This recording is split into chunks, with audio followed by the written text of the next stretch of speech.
श्री कृष्ण गोविंद हरे मुरारी, हे नाथ नारायण वासुदेवा। ओम श्री कृष्णाय नमः। आप सभी का मेरे YouTube चैनल पर हार्दिक स्वागत है। भगवान श्री कृष्ण का आशीर्वाद सदा आप और आपके परिवारजनों पर बना रहे। माघ मास महात्म्य के दूसरे अध्याय में कल आपने सुना कि तपस्वी की प्रेरणा से राजा दिलीप ने अपने गुरु वशिष्ठ जी से माघ मास स्नान का महात्म्य सुनने की विनती की, जिस पर गुरु वशिष्ठ जी राजा दिलीप को माघ मास में स्नान और दान करने का पुण्य बताते हैं।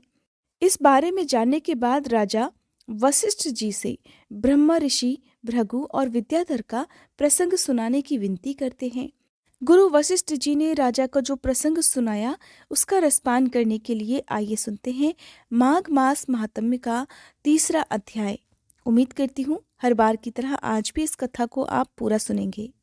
गुरु वशिष्ठ जी के सामने राजा दिलीप हाथ जोड़कर प्रणाम करने के बाद कहने लगे कि हे महाराज, ये पर्वत कितना ऊंचा और कितना लंबा चौड़ा है। तब वशिष्ठ जी कहने लगे, हे राजन, ये 36 योजन अर्थात 1 योजन 4 कोस का होता है राजन। ऊंचा पहाड़ चोटी में 10 योजन चौड़ा और नीचे 16 योजन चौड़ा है, जो हरी, चंदन, आम, मदार, देवदार और अर्जुन के वृक्षों से सुशोभित हो रहा है। जब धरती पर अकाल पड़ा तब अकाल से दुखी होकर इस पर्वत को और फल फूलों से परिपूर्ण देखकर भृगु ऋषि वहीं रहने लगे और यहाँ पर कंदराओं, वनों और उपवनों में बहुत दिन तक रहकर तपस्या भी करते रहे। इस प्रकार जब भृगु ऋषि वहां पर अपने आश्रम में रह रहे थे तब एक विद्याधर अपनी पत्नी सहित उतरा। वे अत्यंत दुखी थे। उन्होंने भृगु ऋषि को प्रणाम किया और ऋषि ने बड़े ही मीठे स्वर में उनसे पूछा, हे विद्याधर, क्या बात है? तुम तो बड़े दुखी दिखाई दे रहे हो। इसका क्या कारण हो सकता है? तब विद्याधर बड़े उदास स्वर में कहने लगे, हे महाराज, पुण्य के फल को पाकर, स्वर्ग पाकर तथा देवतुल्य शरीर पाकर भी मेरा मुख व्याघ्र जैसा है। मेरे दुख और अशांति का केवल एकमात्र यही कारण है महाराज। न जाने मेरे किस पाप का फल मिला है। मेरे मन की व्याकुलता का अब दूसरा कारण भी जान लिए गुरुवर।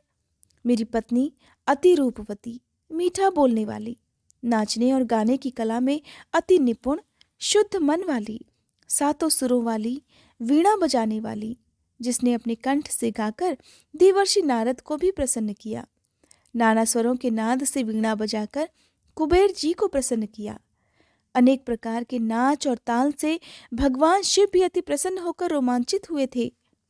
शील, उदारता, रूप तथा यौवन में स्वर्ग की कोई भी अप्सरा उस जैसी नहीं है। हे ऋषिवर, कहाँ इतनी चंद्रमुखी स्त्री और कहाँ मैं व्याघ्र मुख वाला। यही चिंता सदा मेरे हृदय को परेशान करती है। इसी कारण मैं बहुत दुखी हूँ। विद्याधर के ऐसे वचन सुनकर तीनों लोकों की भूत, भविष्य और वर्तमान की बात जानने वाले तथा दिव्य दृष्टि वाले ऋषि कहने लगे, हे विद्याधर, कर्म करने के विचित्र फलों को प्राप्त होकर ज्ञानी पुरुष भी मोह को प्राप्त हो जाते हैं। हे पुत्र, तुमने मक्खी को देखा है? मक्खी के पैर कितने छोटे छोटे होते हैं, लेकिन मक्खी के पैर जितना विष भी प्राण लेने वाला हो जाता है। छोटे छोटे पापों का फल भी अत्यंत दुख देने लगता है। तुमने माघ मास की एकादशी का व्रत करके द्वादशी न आने तक शरीर में तेल लगाया, इसी पाप कर्म से तुम व्याघ्र हो गए। एकादशी के दिन उपवास करके द्वादशी तिथि को तेल लगाने से राजा पुरुरवा ने भी कुरूप शरीर पाया था। तब वह अपने कुरूप शरीर को देखकर दुखी होकर हिमालय पर्वत पर देव सरोवर के किनारे गया। बड़े प्रसन्न मन से शुद्ध स्नान कर कुशा के आसन पर बैठकर भगवान कमल नेत्र, शंख चक्र गदा पद्म के धारण करने वाले, पीतांबर पहने, वनमाला धारण किए हुए श्री हरि का चिंतन करते हुए राजा पुरुरवा ने 3 मास तक निराहार और निर्जल रहकर भगवान का चिंतन और भजन किया। इस प्रकार 7 जन्मों में प्रसन्न होने वाले भगवान राजा के 3 महीने के तपस्या से ही अति प्रसन्न हो गए और माघ मास के शुक्ल पक्ष की एकादशी को प्रसन्न होकर भगवान ने अपने शंख के जल से राजा को पवित्र कर दिया।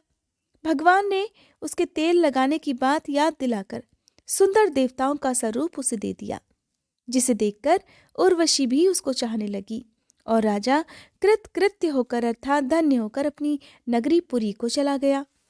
भृगु ऋषि इस प्रकार कहने लगे कि हे विद्याधर, इसलिए तुम क्यों दुखी होते हो? यदि अपना ये राक्षसी रूप छोड़ना ही चाहते हो तो फिर मेरा कहना मानकर जल्दी ही पापों को नष्ट करने वाली हेमकूट नदी में माघ स्नान करो, जहाँ पर ऋषि सिद्ध देवता निवास करते हैं। अब मैं इसकी विधि बतलाता हूँ, ध्यान पूर्वक सुनो। तुम्हारे भाग्य से माघ मास आज से ठीक 5वें दिन ही प्रारंभ होने वाला है। पौष मास के शुक्ल पक्ष की एकादशी से इस व्रत को प्रारंभ करो। धरती पर सोना, जितेंद्रिय रहकर दिन में 3 समय स्नान करके महीने भर तक निराहार रहो। सभी भोगों को त्याग कर तीनों समय भगवान श्री हरि का पूजन भजन करो। जब तुम द्वादशी तिथि को शिवजी स्तोत्र और मंत्रों से पूजन करोगे, श्री हरि की चालीसा का पाठ करोगे, तब तुम्हारा मुंह देखकर सभी आश्चर्यचकित हो जाएंगे और तुम फिर अपनी पत्नी के साथ सुखपूर्वक रह पाओगे। माघ मास के प्रभाव को जानकर सदा माघ में स्नान करो। पाप दरिद्रता से बचने के लिए मनुष्य को सदा यत्नपूर्वक माघ मास का स्नान करना चाहिए। स्नान करने वाला इस लोक तथा परलोक में सदा सुख पाता है। गुरु वशिष्ठ जी कहते हैं कि हे राजा दिलीप, भृगु जी के यह वचन सुनकर वह विद्याधर अपनी पत्नी सहित उसी स्थान पर पर्वत के झरने में माघ का स्नान करता रहा और उसके प्रभाव से उसका मुख देव सदृश हो गया और वह फिर मणिग्रीव पर्वत पर ही आनंद से रहने लगा। भृगु जी भी नियम की समाप्ति पर अपने शिष्यों सहित इवा नदी के तट पर आ गए और वहीं पर उन्होंने माघ मास का स्नान किया। हरे कृष्णा। माघ मास महात्म्य का 3रा अध्याय संपूर्ण हुआ। इससे आगे का अध्याय सुनने के लिए कृपया आप मेरे चैनल पर अपलोड होने वाली वीडियो को जरूर देखिएगा। माघ मास स्नान के समय आपने कल्पवास का नाम भी सुना होगा। कल्पवास क्या है, कब से इसकी परंपरा चली आ रही है और क्यों भक्तजन कल्पवास करते हैं, कल्पवास कहाँ करना चाहिए? तो देखिए, प्राचीन काल में तीर्थराज प्रयागराज में एक घना जंगल हुआ करता था। यहाँ पर सिर्फ भारद्वाज ऋषि का ही आश्रम था। तब भगवान ब्रह्मा ने यहाँ पर यज्ञ किया था। उस काल से लेकर अब तक ऋषियों की तपोभूमि पर कुंभ और माघ महीने में साधुओं सहित गृहस्थों के लिए कल्पवास की परंपरा चली आ रही है। ऋषि और मुनियों का तो सारा जीवन ही कल्पवास में रहता है, लेकिन उन्होंने गृहस्थों के लिए भी कल्पवास का विधान रख दिया। उनके अनुसार माघ महीने में कल्पवास के दौरान गृहस्थों को अल्पकाल के लिए शिक्षा और दीक्षा दी जाती थी। कल्पवास के समय जो भी गृहस्थ कल्पवास का संकल्प लेकर आता है, उसे ऋषियों की बनाई हुई या फिर खुद की बनाई हुई पर्णकुटी में अर्थात पत्तों से बनी हुई कुटिया में रहना होता है। इस दौरान दिन में केवल एक बार ही शुद्ध सात्विक भोजन ग्रहण किया जाता है और मानसिक रूप से धैर्य, अहिंसा और भक्तिभाव से रहा जाता है। पद्म पुराण में भी इस बात का उल्लेख है कि संगम तट पर वास करने वाले को सदाचारी, शांत मन वाला तथा अपनी इंद्रियों को वश में रखने वाला होना चाहिए। कल्पवासी को ये 3 काम मुख्य रूप से करने चाहिए: तप, होम और दान। कल्पवास के समय साफ सुथरे सफेद वस्त्रों को धारण करना होता है।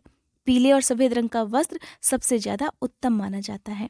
इस प्रकार से आचरण कर भक्तजन अपने अंतःकरण और शरीर दोनों का कायाकल्प कर सकते हैं। 1 मास तक चलने वाले कल्पवास के समय कल्पवासी को धरती पर सोना होता है और इस दौरान श्रद्धालु फलाहार, एक समय का आहार या निराहार रहते हैं। कल्पवास करने वाले व्यक्ति को नियम पूर्वक 3 समय गंगा जी में स्नान और यथासंभव भजन कीर्तन, प्रभु चर्चा और प्रभु लीला का दर्शन करना चाहिए। कल्पवास की शुरुआत करने के बाद इसे 12 वर्षों तक जारी रखने की भी परंपरा है। हालांकि इसे अधिक समय तक भी आप रख सकते हैं। कल्पवास की शुरुआत के पहले दिन तुलसी जी और शालिग्राम जी की स्थापना और पूजा की जाती है। जो भक्तजन कुटिया बनाकर नहीं रह सकते, वो अपने टेंट वगैरह लगाकर भी कल्पवास कर सकते हैं। कल्पवासी अपने टेंट या अपनी कुटिया के बाहर सबसे पहले जौ का बीज बोते हैं और उसके बाद कल्पवास की समाप्ति पर इस पौधे को अपने घर ले जाते हैं और तुलसी जी का जो पौधा आपने लगाया है टेंट के बाहर या कुटिया के बाहर, उसे गंगा जी में प्रवाहित कर दिया जाता है। ऐसी मान्यता है कि सूर्य देवता के मकर राशि में प्रवेश करने के साथ ही शुरू होने वाले 1 मास के कल्पवास से 1 कल्प, जो कि ब्रह्मा जी के 1 दिन के बराबर होता है, उतना ही पुण्य प्राप्त होता है।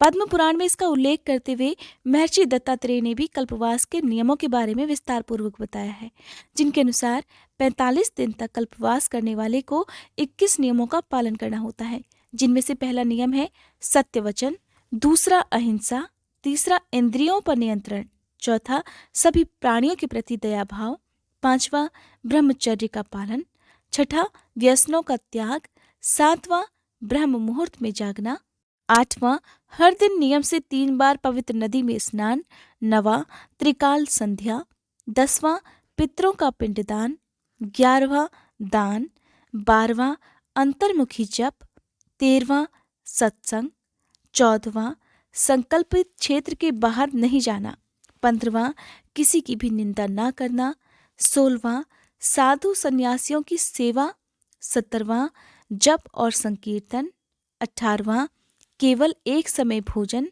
19वां धरती पर शयन, 20वां अग्नि सेवन ना करना और 21वां देव पूजन।